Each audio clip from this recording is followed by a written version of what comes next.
ആവർത്തന പുസ്തകം 27 അധ്യായം.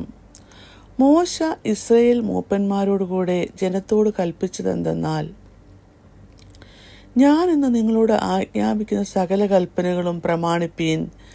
നിങ്ങൾ യോർദാൻ കടന്ന് നിന്റെ ദൈവമായ യഹോവ നിനക്ക് തരുന്ന ദേശത്ത് എത്തുന്ന ദിവസം നീ വലിയ കല്ലുകൾ നാട്ടി അവയ്ക്ക് കുമ്മായം തേക്കേണം.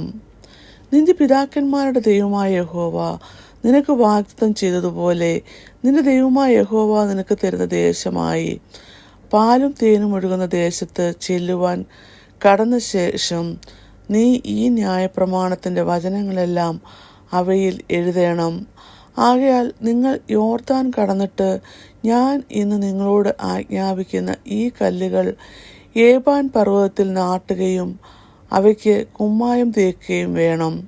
അവിടെ നിന്റെ ദൈവമായ യഹോവയ്ക്ക് കല്ലുകൊണ്ട് ഒരു യാഗപീഠം പണിയണം. അതിന്മേൽ ഇരുമ്പ് തൊടുവിക്കരുത്. ചെത്താത്ത കല്ലുകൊണ്ട് നിന്റെ ദൈവമായ യഹോവയുടെ യാഗപീഠം പണിയണം. അതിന്മേൽ നിന്റെ ദൈവമായ യഹോവയ്ക്ക് ഹോമയാഗങ്ങൾ അർപ്പിക്കണം. സമാധാനയാഗങ്ങളും അർപ്പിച്ച് അവിടെ വെച്ച് തിന്നുകയും നിന്റെ ദൈവമായ യഹോവയുടെ സന്നിധിയിൽ സന്തോഷിക്കുകയും വേണം. ആ കല്ലുകളിൽ ഈ ന്യായപ്രമാണത്തിന്റെ വചനങ്ങളൊക്കെയും നല്ല തെളിവായി എഴുതേണം. മോശയും ലേവ്യരായ പുരോഹിതന്മാരും എല്ലാ ഇസ്രായേലിനോടും, ഇസ്രായേലേ, മിണ്ടാതിരുന്ന് കേൾക്ക. ഇന്ന് നീ നിന്റെ ദൈവമായ യഹോവയുടെ ജനമായി തീർന്നിരിക്കുന്നു. ആകയാൽ നിന്റെ ദൈവമായ യഹോവയുടെ വാക്ക് അനുസരിച്ച് ഞാൻ ഇന്ന് നിന്നോട് ആജ്ഞാപിക്കുന്ന അവന്റെ കൽപ്പനകളും ചട്ടങ്ങളും ആചരിക്കണം എന്ന് പറഞ്ഞു. അന്ന് മോശ ജനത്തോട് കൽപ്പിച്ചതെന്തെന്നാൽ, നിങ്ങൾ യോർദാൻ കടന്ന ശേഷം ജനത്തെ അനുഗ്രഹിപ്പാൻ ഗെരിസീം പർവ്വതത്തിൽ നിൽക്കേണ്ടുന്നവർ ശിമയോൻ, ലേവി, യഹൂദ, ഇസ്സാഖാർ, യോസെഫ്, ബെന്യാമീൻ. ശപിപ്പാൻ ഏബാൽ പർവ്വതത്തിൽ നിൽക്കേണ്ടവരോ രൂബേൻ, ഗാദ്, ആശേൻ, സെബൂലൂൻ, ദാൻ, നഫ്താലി. അപ്പോൾ ലേവ്യർ എല്ലാ ഇസ്രായേലിയരോടും ഉറക്കെ വിളിച്ചു പറയേണ്ടത് എന്തെന്നാൽ, ശില്പിയുടെ കൈപ്പണിയായി യഹോവയ്ക്ക് അറപ്പായ വല്ല വിഗ്രഹത്തെയും കൊത്തിയോ വാർത്തോ ഉണ്ടാക്കി രഹസ്യത്തിൽ പ്രതിഷ്ഠിക്കുന്നവൻ ശപിക്കപ്പെട്ടവൻ.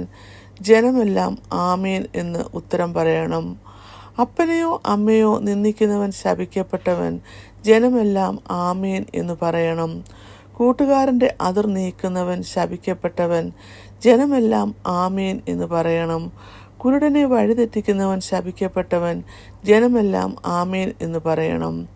പരദേശിയുടെയും അനാഥന്റെയും വിധവയുടെയും ന്യായം മറിച്ചു കളയുന്നവൻ ശപിക്കപ്പെട്ടവൻ. ജനമെല്ലാം ആമേൻ എന്ന് പറയണം. അപ്പന്റെ ഭാര്യയോടുകൂടെ ശയിക്കുന്നവൻ അപ്പന്റെ വസ്ത്രം നീക്കിയതുകൊണ്ട് ശപിക്കപ്പെട്ടവൻ. ജനമെല്ലാം ആമേൻ എന്ന് പറയണം. വല്ല മൃഗത്തോടും കൂടെ ശയിക്കുന്നവൻ ശപിക്കപ്പെട്ടവൻ. ജനമെല്ലാം ആമേൻ എന്ന് പറയണം. അപ്പന്റെ മകനോ മകളോ അമ്മയുടെ മക്കളോ ആയ സഹോദരിയോടുകൂടെ ശയിക്കുന്നവൻ ശപിക്കപ്പെട്ടവൻ. ജനമെല്ലാം ആമേൻ എന്ന് പറയണം. അമ്മായിയമ്മയോടുകൂടെ ശയിക്കുന്നവൻ ശപിക്കപ്പെട്ടവൻ. ജനമെല്ലാം ആമേൻ എന്ന് പറയണം. കൂട്ടുകാരനെ രഹസ്യമായി കൊല്ലുന്നവൻ ശപിക്കപ്പെട്ടവൻ. ജനമെല്ലാം ആമേൻ എന്ന് പറയണം. കുറ്റമില്ലാത്തവനെ കൊല്ലേണ്ടതിന് പ്രതിഫലം വാങ്ങുന്നവൻ ശപിക്കപ്പെട്ടവൻ. ജനമെല്ലാം ആമേൻ എന്ന് പറയണം. ഈ ന്യായപ്രമാണത്തിലെ വചനങ്ങൾ പ്രമാണമാക്കി അനുസരിച്ച് നടക്കാത്തവൻ ശപിക്കപ്പെട്ടവൻ. ജനമെല്ലാം ആമേൻ എന്ന് പറയണം. ഇങ്ങനെ ആവർത്തന പുസ്തകം 27 അധ്യായം അവസാനിക്കുന്നു.